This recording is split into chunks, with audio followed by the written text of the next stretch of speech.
장 8항 고대 교회의 수도원 생활, 수도사들의 맹세와 수도원 생활의 세태. 두 번 정도 하면 이제 마무리 되겠네요.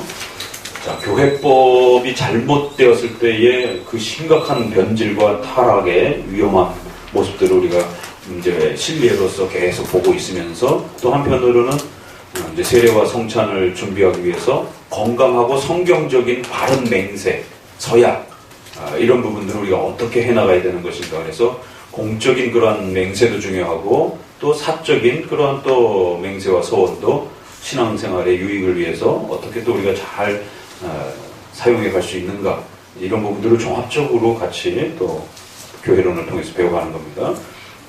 고대 교회의 수도원 생활, 오전 설교하고도 다 연결이 되는 거지만, 결국 중세시대에 이 교권화가 되면서 권력화되면서 결국 자기들만의 그 강력한 권력을 유지하려고 구별하려고 하다 보니까 교회법을 더 세게 만들게 되고 교회법을 더 강화시키게 되고, 그런 교회법들을 통해서 금전적 이익을 취하게 되고, 또 군사적인 어떤 힘을 구축하게 되고, 이러한 여러 가지 일들이 결국 교회법의 타락에서부터 시작이 되는 것이.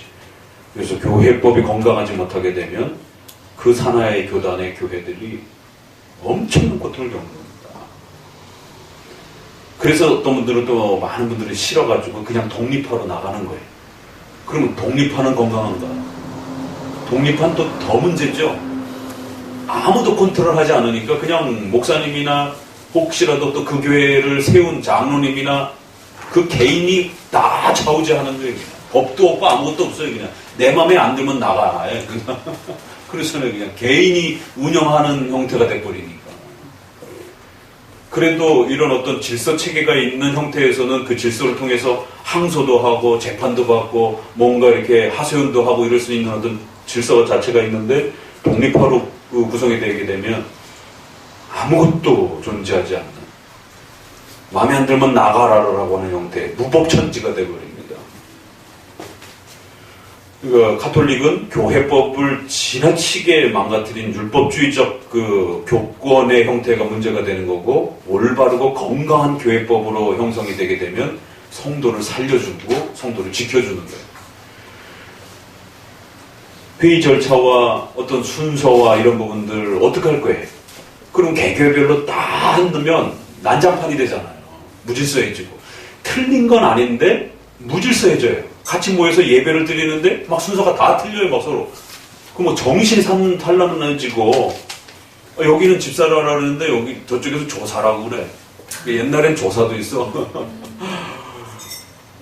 지금 전도사로 이렇게 좀 용어가 바뀌었지만, 그러니까 막 용어도 헷갈리면 넌 누구야? 이러면 나는 집사야. 그런데 당신 누구세요? 그러면 저는 집상입니다. 뭐 이러면 집상은 또 뭐야? 이러면 용어가 통일이 안 되면 엄청 헷갈리는 거예요. 같은 교단 안에 같은 노예에 있으면서. 그러니까 적어도 같은 교단과 노예 안에서 이 정도 우리가 통일성을 갖고 합시다라고 정하면 그게 하나의 룰이 되고, 무질서를 막아줄 수 있는 하나의 또 이렇게 일정한 이렇게 질서를 유지할 수 있다는 것이죠. 인간은 질서적 존재이기 때문에 절대로 무질서한 상태에서 살아갈 수가 없습니다.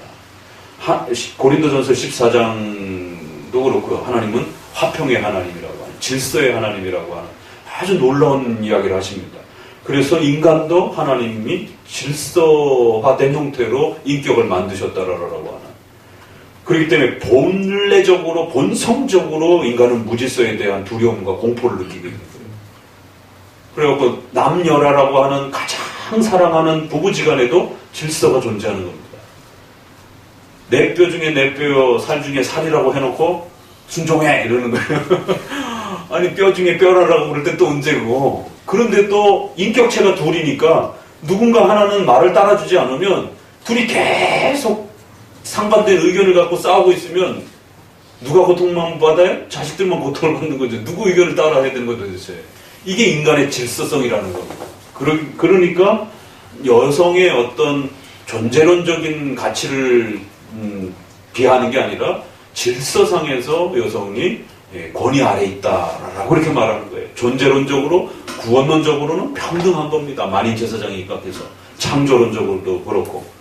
그러니까 질서론을 지나치게 강조해가지고 여성은 마치 하등한 존재인 것처럼 창조론에서 구원론에서도 마치 저 남자 뒤에 저쪽 끝에 쫓아와 이러는 건 안 되는 거죠. 그러나 그렇다고 해서 남녀가 똑같아 이러면 그럼 남자 보고 임신하라고 그래요. 그럼 그 똑같다는 개념을 지나치게 확대를 하게 되면 그 인권 개념을 잘못 확대를 하게 되면 여성이 아이를 낳고 이런 거를 마치 억울하다라고 이렇게 뭐라 하면 안 된다라는 거예요. 아무리 고통스러워도 여성이 아이를 낳는 것은 5계명의 질서의 창조 질서인 겁니다. 그런 것처럼 그건 여성에게만 하나님이 준 거예요. 이제 어느 세월에 두고 보세요.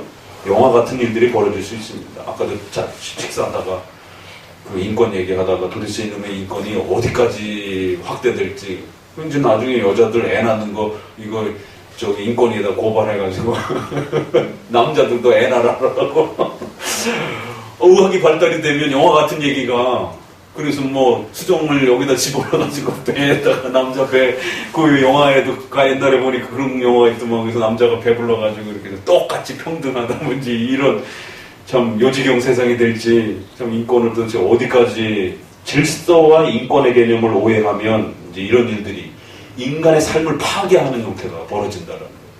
그러니까 종교적인 이 질서에 있어서 율법에 대한 개념을 잘못 이해해가지고 확대하거나 축소하게 되면 사람을 고통스럽게 하고 죽음에 처하게 할 수 있는 그런 위험함이 처하는 것처럼 일반 사회에 있어서도 하나님이 세워주신 창조 질서와 이 거대한 하나님의 통치 질서를 혼동하고 오해하고 그걸 자꾸 이렇게 반대로 가려고 하고 망가뜨리려고 하게 되면 그때는 소위 바벨탑 같은 사건이 이제 벌어질 수도 있는 거예요. 이것들 봐라. 안 되겠군. 다시 하나님 시작해야 되겠군. 그러면 노아의 홍수 사건, 바벨탑 사건, 의사소통이 다 되던 인간들이 의사소통이에요. 인간의 본질이 깨져버렸어요. 인간은 언어를 통해서 인간다움을 다 표현하는 거 아니겠어요? 근데 그 바벨탑 사건을 통해갖고 언어가 탁 훼손돼 버리니까, 막혀 버리니까 의사소통이 되질 않아요.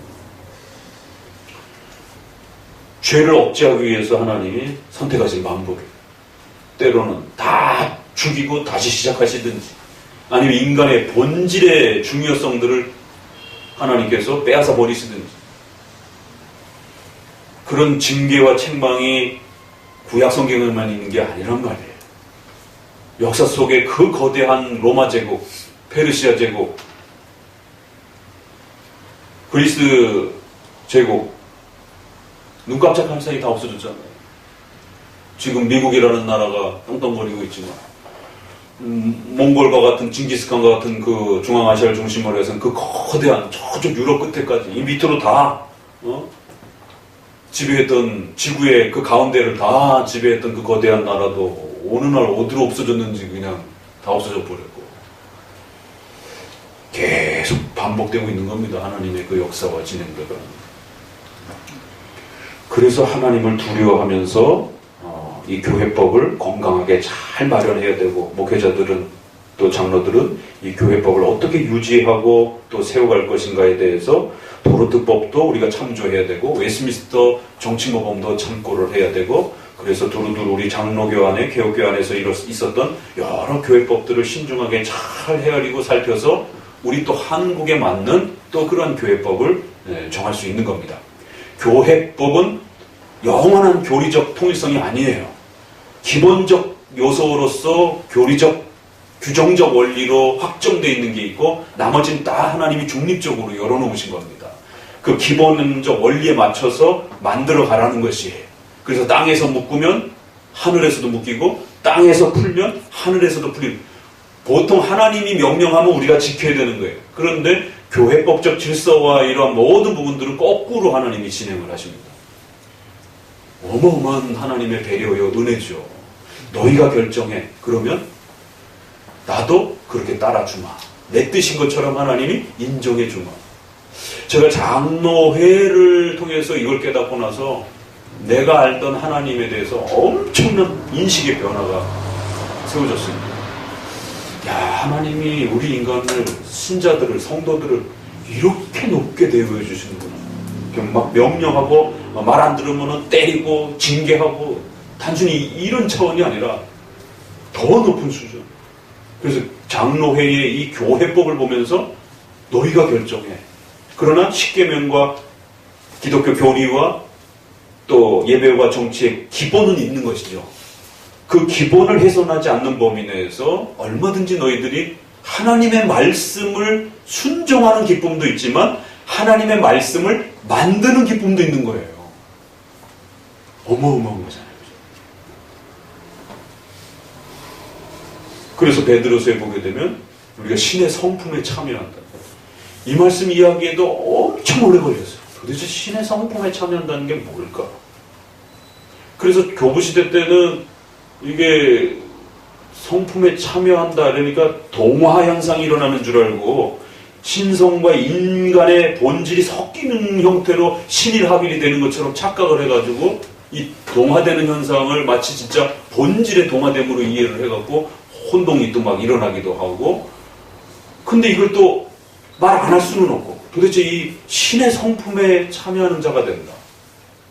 신의 성품, 우리 번역에는 그렇게 되어 있지만 신의 신성에 참여한다는 말이에요. 그 말 자체가, 단어가 그렇게 되어 있단 말이에요. 그러니까 성찬에서 이것은 내 몸이다라는 해석이 굉장히 어려운 것처럼 신성에 참여한다는 말이에요. 그러니까 이제 우리말은 신의 성품 이렇게 돼서 성품으로 이렇게 번역을 하는 거지, 신의 속성에, 신의 본질에, 신성에 참여한다 이런 말이에요. 그럼 이걸로 해석해내야 된단 말이에요. 어떤 말인지. 이걸 그냥 문자 그대로 해석해내면 진짜 신의 본질과 우리가 하나 되는 거죠. 그러니까 기독교 강요에서 우리가 루터파 중에 제일 많이 야단 맞고 비판받는 사람이 오시안더러라고 하는 구원론과 기독론에서 신성과 우리의 인간의 본질이 이렇게 합일이 되는 것처럼, 그래서 반신 반인이 되는 것처럼, 그래서 우리가 이제는 직통계시도 받을 수 있고 막 이런 식의 오해를 한단 말이에요. 왜? 성경에 그 비슷한 표현들을 잘못 읽어내가지고. 그래서 교회법을, 장로회를 배우면서 저는 내가 알던 하나님에 대한 신인식이 상당히 많이 수정이 됐어요. 야, 어떻게 하나님이 그의 백성들과 성도들을 이렇게 대하실 수 있으실까? 그래서 그들에게 법을 마련할 수 있도록 기회를 주시고, 그 법을 확정한 것에 대해서 하나님이 명백하게 그게 교회의 교리를 어기지 않는 이상, 기독교의 근본 교리를 어기지 않는 이상은 얼마든지 하나님이 그래, 너희들이 그렇게 결정했어? 그럼 내가 받아주마. 너희들이 그렇게 출교했어? 나도 저에 대해서 내가 하나님의 백성이 아닌 것처럼 그렇게 취급하겠다라고. 그래서 교회의 결정에 엄청난 기도 속에서도 이렇게 목회자가 말씀을 전할 때 그 말씀에 맞게 전하기 때문에도 하나님의 말씀이기도 하지만 또 목회자가 그럼으로 인해서 하나님이 세워준 신적 권위가 형성이 되는 것입니다. 그럼 목사님이 설교할 때 그러면 그 설교는 하나님의 말씀 아니에요? 이게 교차 현상이 벌어지는 거예요. 말씀을 바르게 전하면 그럼 분명히 하나님의 말씀이 되는, 그러니까 신적 권위가 형성이 되는 거죠. 그래서 목회자가 뭔가를 권면하고 개별적으로 공적으로 이렇게 권면하고 훈계하게 될 때 그런 말을 잘 새겨 들어야 되는 겁니다. 목회자가 떼어주는 떡을 왜 그걸 예수님한테 받는 걸로 생각을 해요? 위탁관계 때문에 그런 거예요. 그래서 바울이 예수님을 한 번도 본 적도 없지만 고린도전서 이야기를 하면서 내가 주께 받은 것이니 너희도 받을 때 주께 받는 것처럼 그렇게 집행된다라는 거예요. 오늘날 여전히도 연약한 목회자를 세웠지만 그 말씀의 원칙을 따라서 참여하게 되면 여러분은 그 6월절 밤에 예수님으로부터 그렇게 받는 것처럼 예수님께 직접 그 영의 양식을 받는 같은 효과가 나타나는 거예요. 그래서 효력적인 믿음이라는, 우리 외민이 효력이라는 말, 이펙트라고 하는 말을 자꾸 일부러 이렇게 반복적으로 쓰는 게 이유가 있는 겁니다. 그래서 교회법은 정말 잘 마련하게 되면 이런 무질서들을 잘 잡아주고 교회를 건강하게 이렇게 조정해주고, 그래서 성도들이 힘있게 신앙생활을 할 수 있도록, 또 이단을 막아줄 수 있도록 이런 여러 보호 절차들이 이렇게 되는 겁니다.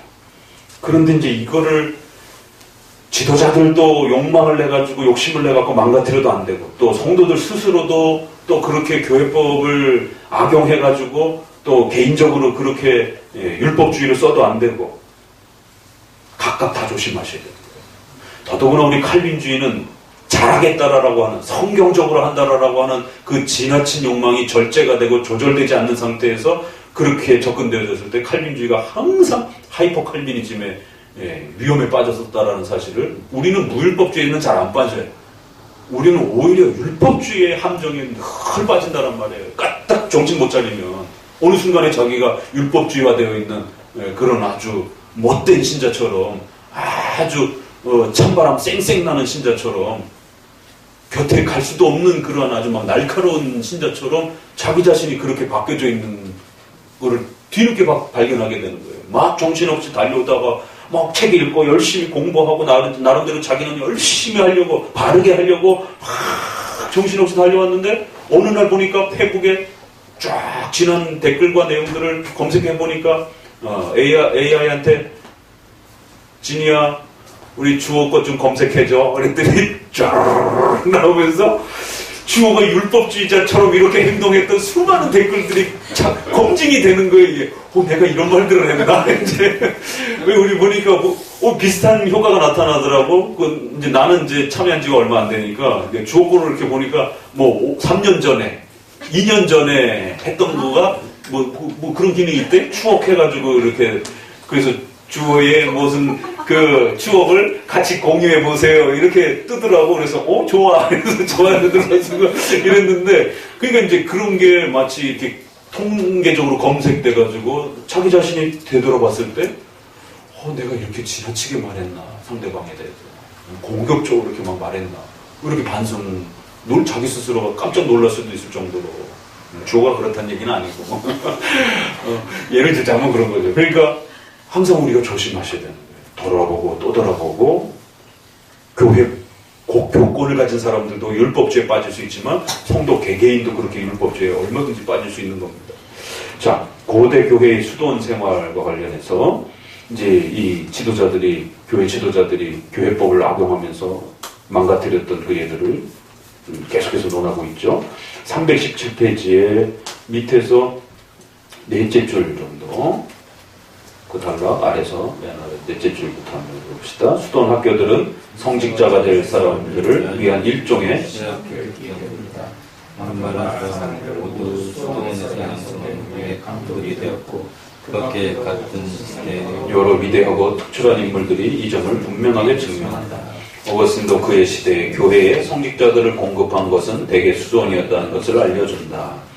그러니까 아주 초기에는 그래도 이러한 그 독립된 그런 어떤 수도원 생활들이라든가 이런 부분들이, 옛날에는 정식 신학교라든가 이런 것들도 아직 발달이 안 되던 시절이다 보니까 이렇게 좀 더 열심히 하려고 했던 사람들이 따로 이렇게 좀 구별된 공간에서 기도에 전념하고 이렇게 성경 공부하는 데 전념하고 이제 이런 그 그룹들이 주로 거기서 훈련되어지면 그들 중에 이렇게 목회자로 또 세우는 그런 아주 초보적인 하나의 어떤 신학교 모습처럼 처음에는 그래도 좀 괜찮게 쓰여졌다라는 것이죠.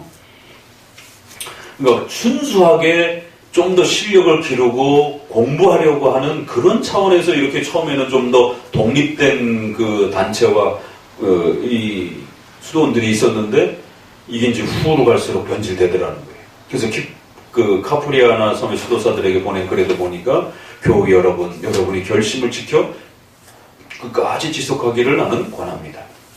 어머니인 교회가, 참 중요한 표현이죠. 여러분의 수고를 요구할 때에 너무 기쁘게 맡을 것도 아니요, 나태한 마음으로 거절할 것도 아닙니다. 온순한 마음으로 하나님께 순종하십시오. 한가한 생활 때문에 교회의 요구를 거부해서는 안 됩니다. 어머니인 교회의 해산을 도우려는 선한 사람들이 없다면 여러분 자신도 태어날 수 없었을 것입니다. 굉장히 멋있는 말이죠. 교회는 어머니와 같다. 이 말을 그대로 칼빈이 인용을 해서, 교회를 처음 시작할 때 하나님을 아버지로 부르는 사람들을 반드시 교회를 어머니로서 존중하고, 자기가 그 교회의 몸된 신자라고 하는 그 자부심과 책임감을 가지고 사는 성도가 아닌 이상에는 그가 신자로서 대우받을 수 없다라라고. 유형교회를 존중하고 사랑하라라라고. 그리고 그 유형교회를 함께 지켜가는 일들의 온 삶을 서로가 함께 하라라라고. 신자에게 있어서 교회는 어머니와 같다라라고. 양육하고 전도하고 키워주고 또 교사로서 봉사하고 이런 모든 과정들이 마치 어머니가 자식을 키우듯이 신자가 이렇게 이제 불신자가 전도받아 와서 세례를 받고 이런 모든 생애 과정들이 마치 어머니의 품속에서 교회를 통해서 그렇게 양육을 받는 거죠. 어머니인 교회 이러면서 참 어거스틴은 수사학자라 말을 참 멋있게 해요. 여러분의 수고를 요구할 때 너무 기쁘게 맡을 것도 아니요.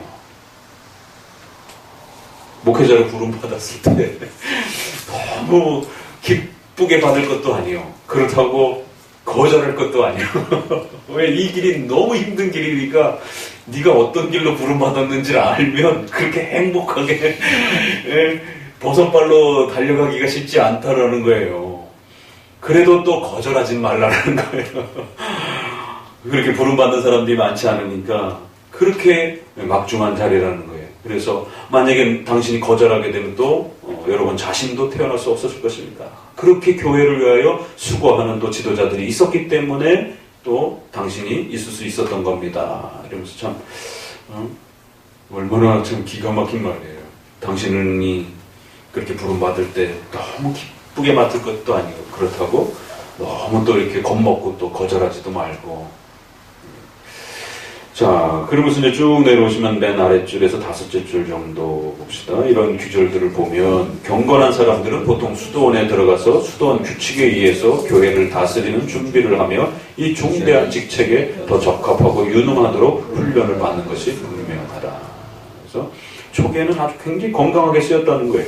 근데 이제 이런 집단 생활들이 결국 이제 문제가 되는데 수도원 생활에 대한 어거스틴 묘사. 그래서 초기 수도원 형태와 관련 이제 어거스틴의 글들을 보면 분명히 여러 이제 그 좋은 편들이 있는데 위에서 한 5째 줄 다운편에 읽어봅시다. 그들은 이 세상의 유혹들을 멸시하고 깨끗하고 거룩한 운동생활을 하며 기도와 독서, 토론을 함으로 함께 시간을 보내고 교만하게 뽐내거나 고집을 질투로 인하여 낯빛이 변하는 일이 없어야 한다. 아무도 자기 소유를 주장하지 않으며 남에게 짐이 되지 않는다.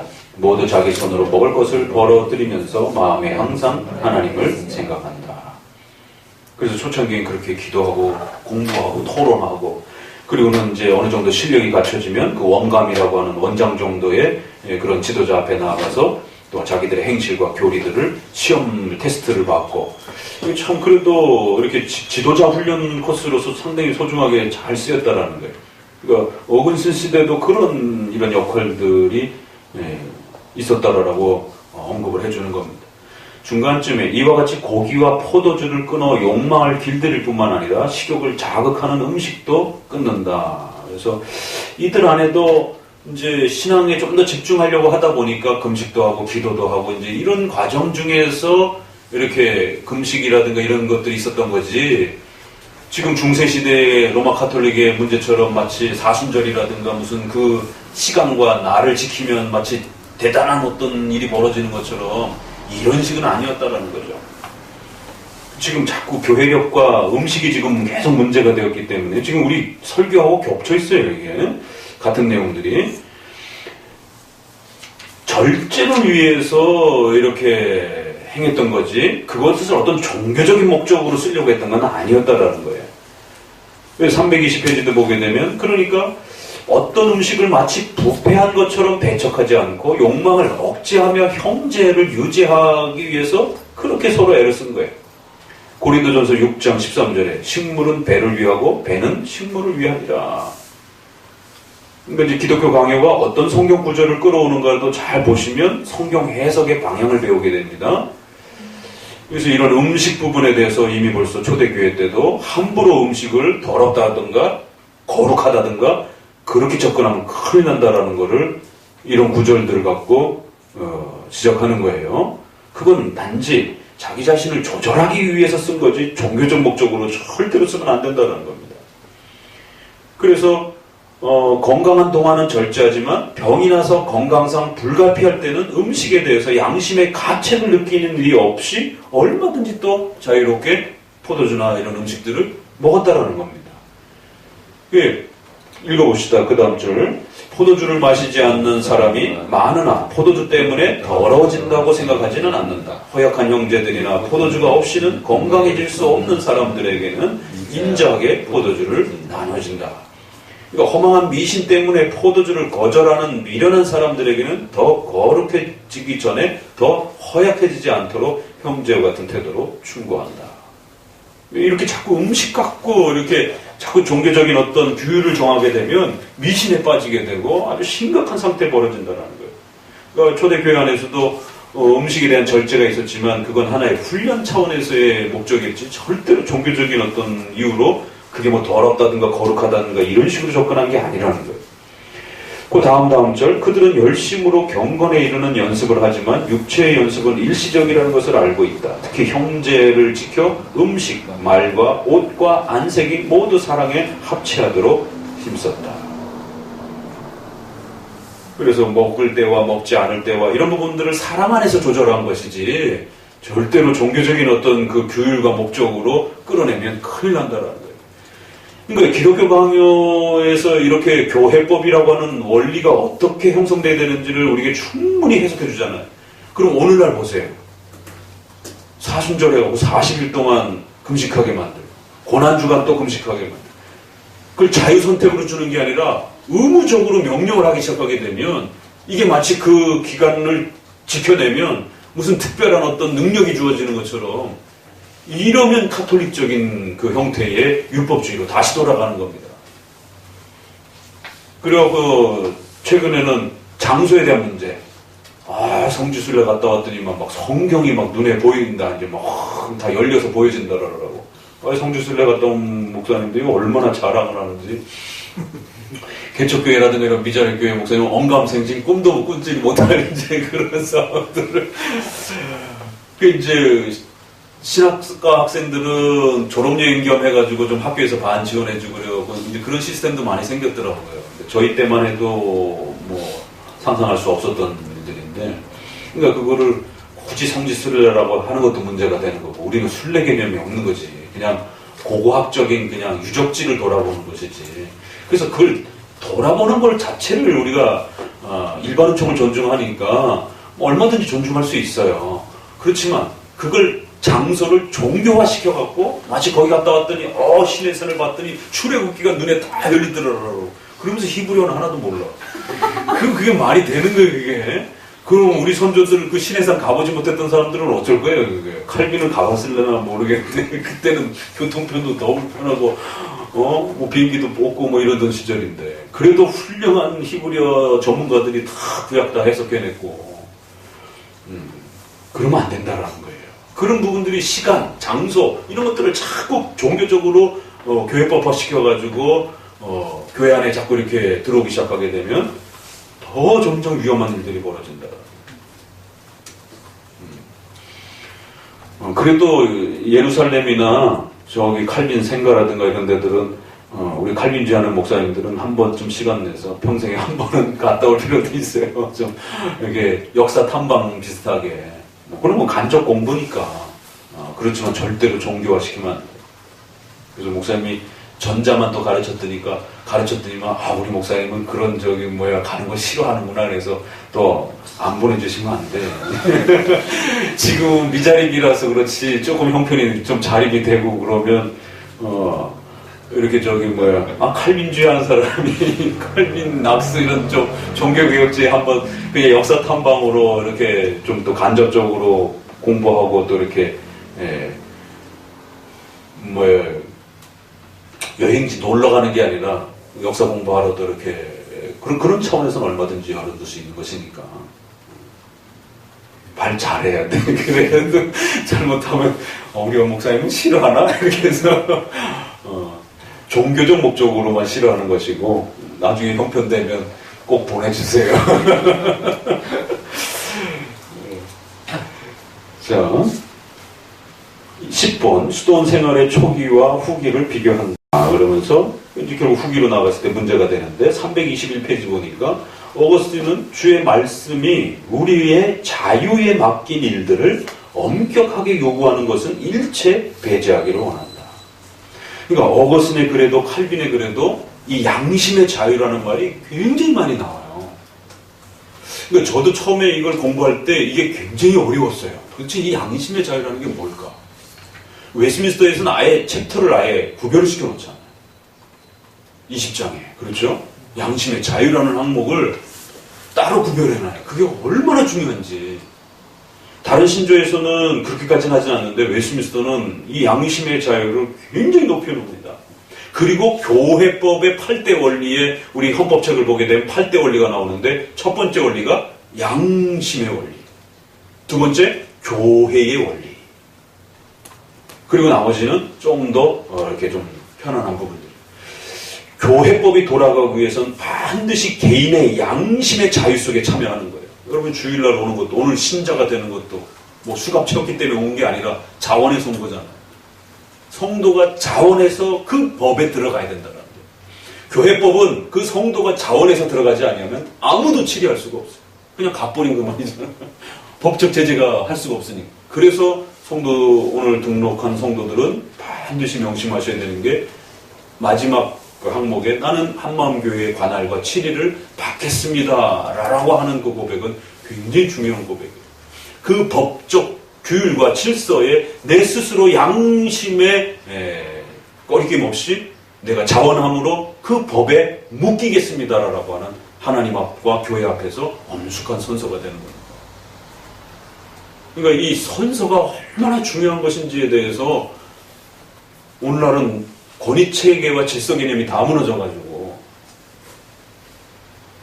여러분이 서약을 해야 회사 입사가 되는 겁니다. 결혼해서 서약을 하지 않으면 어떻게 부부가 되겠어요? 서약해놓고 바람 피고 널짓 다 하는 거예요. 그러면 안 된다는 거죠. 그 서약이란 목숨을 걸고 서로가 정조와 순결을 지켜야 되는 그런 평생을 걸고 서로가 맹세하고 약속해야 되는 겁니다. 부부의 이 약속은. 약속과 서약이 얼마나 중요한 것인지를 사회적으로도 교육을 받아야 되고 교회적으로도 교육을 받아야 되는 거예요. 이건 자기 목숨을 내놔야 되는 겁니다. 서약할 때는. 세례와 성찬도 서약을 하면서 들어오는 것이에요. 교회법도 서약을 하면서 들어오는 거예요. 교회법은 이 서약을 깨면 아무런 진행도 할 수가 없어요. 국가법은 그래도 억지로라도 감옥에 집어넣지만 교회법은 더더구나 양심의 법이며 신앙의 법이기 때문에 신자 스스로가 양심의 자원함으로 그 교회법을 존중하고 내가 어떤 일이 있더라도 나를 징계하고 나를 책망하고 나를 꾸짖어도 내가 그 교회법을 절대 버리지 않겠다라고 하는 성도의 양심의 그 선언이 있지 않고서는 그 성도를 치료해주고 징계할 수가 없어요. 도와줄 수가 없어요. 아, 기분 나빠. 이러면서 그냥 나가버리 끝이니까. 그래서 교회법의 첫 원리가 양심의 원리. 그리고 두 번째는 교회의 원리. 성도의 그 자유도 있는 것처럼 교회도 교회의 자유가 있는 거예요. 목사님이 등록신자를 받을지 안 받을지 교회의 당회장으로서 교회의 직서 권위자로서 지켜봤는데 품행이 아주 못됐어. 안 받겠어 그러면. 교회도 자유가 있는 겁니다. 당신들 같은 사람은 교회 상당히 위험합니다. 이러면 안 받을 수 있는 자유가 있는 거예요. 교회도 자유가 있는 거고 성도도 자유가 있는 겁니다. 그래서 이 두 자유가 철저히 지켜져야만이 교회법이 형성이 되는 거예요. 그래서 양심의 자유라고 하는 이 원리가 교회와 신앙생활 안에 얼마나 깊숙이 이렇게 잘 이렇게 원활하게 돌아가야 하는지를 잘 이해하셔야 돼요. 그래서 엄밀하게 개혁하겠다 해놓고는 하이퍼 칼비니즘과 율법주의적 근본주의에 빠지는 이런 실수가 나오는 겁니다. 그래서 외민에는 성경 해석의 3대 법칙을 1장 6항에 목사님이 조금만 더 물어보면 1000번 될 거야. 첫 번째, 명시적인 문자. 두 번째, 추론의 원리. 세 번째, 양심의 원리. 이 세 가지로 신앙의 규칙과 법을 형성해 가라는 것이에요. 오거스틴도 주의 말씀이 우리에게 자유에 맡긴 일들이 있다는 거예요. 어떤 부분들은 예배에 있어서도 정치에 있어서도 생활에 있어서도. 근데 놀라운 건 예배와 정치에 있어서도 순서 너희들이 알아서 이렇게 덕스럽게 잘 정해. 그렇지만 요거는 꼭 있어야 돼. 이런 식이에요. 자유에 맡긴 일들을 엄격하게 요구하는 것. 이게 엄격주의입니다. 그 자기네가 왜 엄격주의인지는 몰라요. 이 16세기파, 17세기파, 유럽파, 영미파. 서로 싸움하면 안 됩니다. 영미파가 도르트법을 존중하는 CRC라든가 이런 쪽을 향해서 막 정죄해도 안 되는 거고, 도르트법을 표방하고 있는 유럽파들이 영미파를 비판해도 안 되는 거고, 16세기가 17세기파를 비판해도 안 되는 거고, 다 우리 라인에 있는 계보들이란 말이에요. 그러니까 잘 하려고 하다가 율법주의 빠지는 거예요. 자유에 맡긴 일들을 엄격하게 요구하는 것을 조심해야 된다. 그러나 지금 그들은 이런 일들을 무엇보다도 엄격하게 요구하고 있다는 거예요. 옷의 빛깔이나 모양, 음식의 종류, 그 밖에 너절하고 무의미한 의식. 얼마나 사이다 같은 발언이에요. 본인들은 아주 굉장히 중요하다라고 여기는데 그 너절하고 무의미한 그런 의식들. 관한 규정을 1.1핵이라도 어기는 것은 아주 용납할 수 없는 범죄처럼 그렇게 취급하면서 사람들을 정죄하고. 순서, 그렇게 예배 순서가 대단합니까? 그럼 성경에 예배 순서가 어디 있어요? 그럼? 축도 때 눈을 떠야 되는지 말을 떠야 되는지 감아야 되는지. 지금 그거 갖고 싸울 때가 아니고 오히려 싸워야 될 건 더 다른 데 있단 말이에요. 그건 나중에 우리가 더 성숙해서 더 연구하고 학자들 보고 연구하라면 되는 거지. 그걸 왜 성도가 인터넷에서 싸우냔 말이에요. 눈을 떠야 된다 그러고, 그럼 눈을 반쯤 떠야 되는지 눈을 크게 떠야 되는지. 그리고 눈이 시력적으로 약한 사람들은 어떻게 할 거예요? 장애인들 있잖아요. 얼마나 폭력적인 가르침이에요 이게. 눈을 뜨는 것이 성경적이다 이렇게 정하는, 교회법으로 정하는 순간 장애인들에게 폭력을 가한다는 말이에요. 시각 장애인들에게. 그래서 청력이 어두운 사람들은 보라라라라고 지금 목사님이 뭐 하고 있는지, 축도 시간이구나. 그럼 옆에 수하는 사람이 있어주든가. 그건 지혜의 문제죠. 그걸 눈은 떠야 된다고 그러면. 응? 홈페이지에다가 눈을 뜨고 이렇게 그건 지나친 겁니다. 자칫 잘못하면 정말 칼빈이 지적하는 것처럼 그 밖에 너절하고 무의미한 의식들인데 마치 본인들은 대단한 것처럼 그렇게 그 하나를 가지고 목숨을 걸고 목회자가 가운을 입어야 되니 말아야 되니 이러고, 그러면서 본인들은 그 예로, 역사적인 예로들은 존 후퍼 같은 경우도 결국 나중에 그분 옷 입었어요. 이 가톨릭 성공의 논쟁에서 그 순수성을 지켰다라고 고까지만 하나요, 교회사에서. 왜? 그게 이제 거기만 편집해갖고 빼오다 보니까. 나중에 결국 부처, 버미글리, 칼빈의 권면 때문에 입는다고요. 당신 안 입으면 결국에는 영국의 교회들이 쑥대밭이 될 텐데 어떻게 하려고 그러느냐. 그렇다고 이게 가톨릭 옷도 아니고 서플리스라라고 해서 약식 옷인데, 유럽은 칼빈도 검정옷 다 입고 있었던 상태고, 다만 영국에서 이제 그게 심하다 보니까 약식 형태로 줄여놓은 건데 그것도 못 입겠다라고 그러면 너무 한 거 아니냐. 계속 동료들이 설득해갖고 나중에는 결국 입고 임직 받는다고. 그 사실들은 얘기 많이 안 하더라고요. 이 의복 논쟁, 청교도 의복 논쟁 하는 사람들이. 후퍼가 나중에 입었다고요. 그 리들리, 후퍼, 크랜머, 이 사람들이 나중에 처형당해 죽잖아요. 메리 저기 때. 그래갖고 크랜머가 뭐라 그랬어요? 처음에는 두려워가지고 각서 써가지고 카톨릭으로 성공회로 개종하겠다 그랬다가 또 나중에 후회하고 반성하고 이래갖고 이 서약 때문에 그 유명한 게 화형당할 때 내 손을 제일 먼저 태워달라고. 그래갖고는 실제로 화형당할 때 자기 손이 배신했다라고 개종하면서 이렇게 자꾸 왔다 갔다 해갖고 하나님 앞에 죄송하다라고 내 손을 제일 먼저 징계해달라고. 그 아주 유명한 그 크랜머가 죽는 사건. 그 다음에 리들리, 또 그 다음에 존 후퍼. 존 후퍼는 그 옷 의복 논쟁 때문에 나중에 입었다고요. 수용해갖고 주변에 보면 다 받아들여요. 그러니까 마치 가운 안 입는 게 마치 대단한 어떤 계약인 것처럼 그래갖고는 어머 어느 교회는 뭐 장로교회라면서 왜 검정 가운을 입어? 막 이런 이제 수근수근수근됨들이 이게 500년 전 글 같아요? 지금 우리 주변에 일어나는 싸움이에요 지금. 그래갖고 나보고 가운 입었다라고 한방교회는 덜 개혁된 교회라고 그렇게 그런 핀잔을 주고 그런 메시지를 저기 보내고 그런 일들이 있었습니다 실제로. 20년을 보냈는데 어떤 일이 없었겠어요. 별의별 일들이 다 있었지. 여기 옷의 빛깔, 모양, 음식 이런 이야기들 중간에 그래서 그가 형제적 사랑을 중요하고 거의 유일한 법칙이라고 할 때 그것은 소수 사람들이 자기들끼리만 뭉쳐서 교회 전체에서 떨어져 나가는 음모를 찬양하는 것이라고 해석할 것인가. 어떻게 되느냐는 거예요. 이러한 지나친 일은.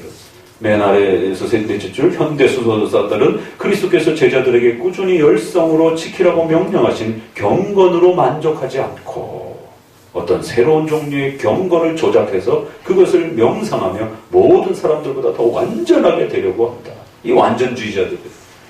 그래갖고 우리 최문재가 말을 잘 만들었더라고. 순혈주의자들. 목사님이 옛날에 17세기 8호라고 이렇게 이름을 적기도 했었는데 도나티스파, 노바티안파, 어거스틴 시대 그 로마 황제의 그 핍박 앞에서 받아들였던 그런 사람들 어떻게 교회 안에서 용서할 것인가 이런 부분 제세례파 또 종교개혁 시대 때 우리나라에서는 일제시대 때 결국 그 신사참배에 참석했던 목사님과 성도들을 어떻게 할 것인가 같은 문제가 계속 반복돼요. 순혈주의와 지나친 엄격주의로 가게 되면 저 변절자들 이렇게 됐단 말이에요. 회개하고 용서하면 다시 또 수용하는 겁니다. 그래서 어거스틴이 그 유명한 말이 뭐 그렇게 엄격하냐. 이 땅의 교회가 어떻게 그렇게 거룩하고 완벽해질 수 있느냐. 교회 안에도 이리가 있고 교회 바깥에도 양이 있다. 그렇게 완전한 교회는 없다. 용서하고 이해하고 또 수용해줘라 라고 하는 그런 부분.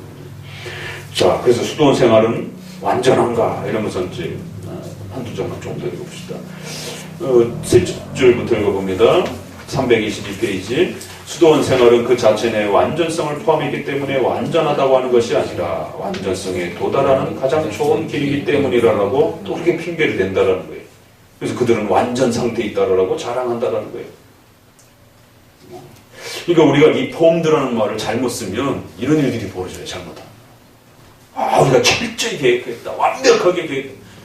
리폼드라는 말 항상 개혁된 교회는 항상 개혁된다라는 이 말을 포용성 없이 쓰게 되게 되면 나만 철저히 개혁됐다라고 하는 이런 독선적인 위험성에 빠질 수 있다라는 거예요.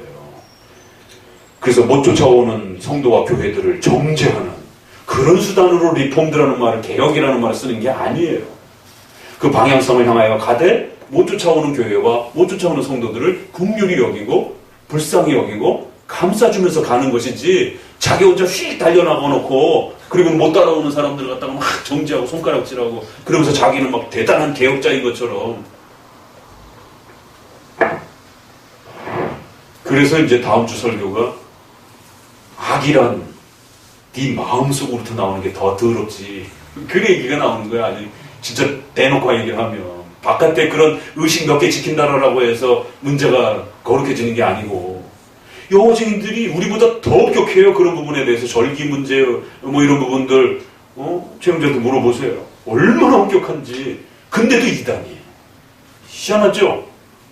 지금 우리가 문제 삼고 있는 지금 논쟁 삼고 있는 뭐 이런 교회 의식과 예법들 뭐 이런 거요. 여호와 증인들 하나도 안 합니다. 얼마나 엄격하게 차단하는데요. 그런데 그들은 이단이에요. 그러니까 외적인 형식 다 개혁해놓고 이단이 될 수도 있다는 겁니다. 리폼드라는 말을 잘못 방향성을 잡게 되면 마음의 악에 대한 문제를 신경 안 쓰고 외적인 어떤 형식에 대한 부분들, 물론 외적인 형식도 고쳐나가야 돼요. 우리가 시편 찬송을 회복도 해야 됩니다. 그러나 그 찬양을 부르는 그 자세의 마음의 이 신앙의 자세가 중요한 거고 또 그 안에 신앙의 성숙함들이 중요한데 그거는 놓쳐버리고 시편 찬송만 자기네 교회가 열심히 부르고 있다고 마치 자기네 교회는 대단한 어떤 개혁을 찬송의 개혁을 단행한 것처럼 근데 성도들은 온갖 악한 마음과 거짓말과 시기 질투 이런 거는 성화도 되지도 않고 여전히 그런 아주 일반 복음주의 신자들보다 더 거짓말 많이 하고 더 인색하고 이게 뭐예요 그러면 도대체 오히려 복음주의 다니는 사람들은 용서도 하고 이해도 하고 기다려주기도 하고 이러는데 아주 시편 찬송 부르고 성탄절 안 지키고 이러는데 맨날 싸우고 찌그덕거리고 아 진짜 지금 이런 심각한 일이 벌어지고 있어요 지금 한국에 이 교회법이 그런 완전 상태에 있다고 자랑한다라고 그러면서 맨 아래줄도 보세요 왜 기독교 강의 읽으면서 이런 것이 자신에게 해당된다라고는 왜 생각이 안 왔냔 말이에요. 밑에 셋째 줄 읽어봅니다. 하나님께서 명령하시고 친히 자신의 증거로서 찬양하신 모든 생활보다도 이 위조품을 선택한다는 것은 하나님께 대한 심한 모독이 아니냐라고 위조품이라고 이렇게 하나님이 정해놓으신 그 범위, 그 정도 안에서 머무르지 않고 오히려 자기들이 그렇게 더 확대하거나 축소해놓고는 그 위조품이라는 거예요. 칼빈 입장에서 봤을 때. 하나님이 정해놓은 건 이 정도밖에 안 되는데 그걸 너무 확대하는 것도 그렇고 또 그걸 너무 축소하는 방식도 그렇고 그래서 12항에 그리스도께서 가르친 생활의 법칙은 모든 신자를 위한 것이다. 그래서 맨 아래줄 넷째 줄부터만 읽어봅시다. 즉 그들은 하나님께서 교회 전체에 명령하신 공통된 생활 법칙보다 더 완전한 원칙을 고안해낼 수 있다는 생각을 하고 있다. 이런 견해를 근거로 삼아 세운 것은 가증한 것이 되지 않을 수 없다. 그 21번도 한번 보세요. 그 표현의 각주를 어떻게 달아놨느냐면 생명의 말씀사가 이 각주가 참 좋아요. 칼빈에는 금욕주의적 명상생활과 활동적 생활을 분리하는 이중표본에 반대한다. 적어도 이론적으로는 신비주의자들도 이 입장을 취했다. 이러면서 그러한 그 부분들이 어떻게 남용됐는지들을 또 이렇게 한 번 더 추가적으로 설명을 해주는데 자칫 잘못하면 우리 안에 말씀으로 정해놓은 그 선을 지나치게 넘어서서 이렇게 또 오버하는 형태가 벌어지기도 하고 또 성경에서 요구되어지고 있는 부분들을 반으로 뚝 잘라가지고 몇 개만 개혁의 어떤 아주 아이콘으로 딱 정해놓고 그것만 마치 자기가 소유하면 나머지 정말 속에 이 더럽고 추악하고 속에 숨겨진 그 죄악들에 대해서는 제대로 신경도 안 쓰면서 마치 외적인 어떤 몇 개만 이렇게 자기가 개혁한 거를 아주 대단한 개혁자가 된 것처럼 그런 자부심을 가지고 사람들을 비꼬고 이렇게 아래로 내다보고 정죄하고 이런 태도들 정말 조심하셔야 된다는 여기에 다 해당이 되는 겁니다. 그런 부분들이. 자 이렇게 강의는 이걸로 마쳐봅시다.